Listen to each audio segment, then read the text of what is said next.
Hello guys, welcome to share बाजार। चीनी कंपनियों के लिए एक अपडेट आ रहा है। दरअसल सरकार ने अलाउ कर दिया है कि चीनी मिल्स अब शुगर केन जूस और सिरप दरअसल इस्तेमाल कर सकते हैं एथेनॉल के प्रोडक्शन के लिए, जिस पर पाबंदी लगाई गई थी। और ये आप दरअसल 1 नवंबर ऑनवर्ड्स होता हुआ देखेंगे। तो वो एक रिस्पाइट आता हुआ दिखाई दिया है। इस नई पॉलिसी के तहत इन्होंने ये भी परमिट किया है बी हैवी मोलासिस और सी हैवी मोलासिस का भी इस्तेमाल एथेनॉल प्रोडक्शन में किया जाए।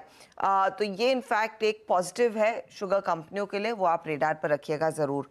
एनटीपीसी के लिए एक अपडेट आता हुआ, इनकी जो आर्म है रिन्यूएबल एनर्जी की, उसने अपने कमर्शियल ऑपरेशंस अपनी पहली first part of capacity 160 megawatts की शुरू कर चुकी हैं। ये जैसलमेर में प्लांट लगने वाला था, तो वो एक फेज ऑपरेशनल होता हुआ दिखाई दिया है।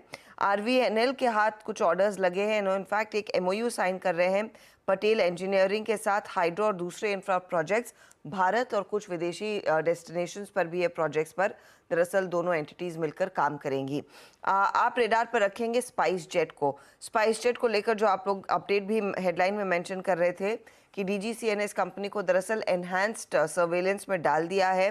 150 कैबिन क्रू मेंबर्स को 3 महीने तक फॉलो पर रखा गया, वो एक नेगेटिव है। और लार्जली कई सारी शाम की इनकी फ्लाइट्स कैंसिल हो जाती है, तो उस लिहाज से भी डीजीसीए थोड़ा सा कड़ा रुख अपना सकता है कंपनी के खिलाफ, तो वो आप रेडार पर रखिएगा। जीएसटी डिमांड नोटिस का सिलसिला जारी है।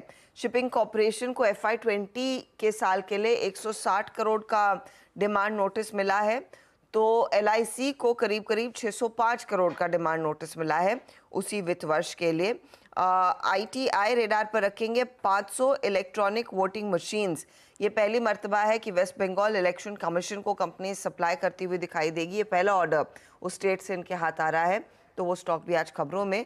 आप एनवीडिया की बात कर रहे थे, तो इन्फोसिस रेडार पर रखिएगा।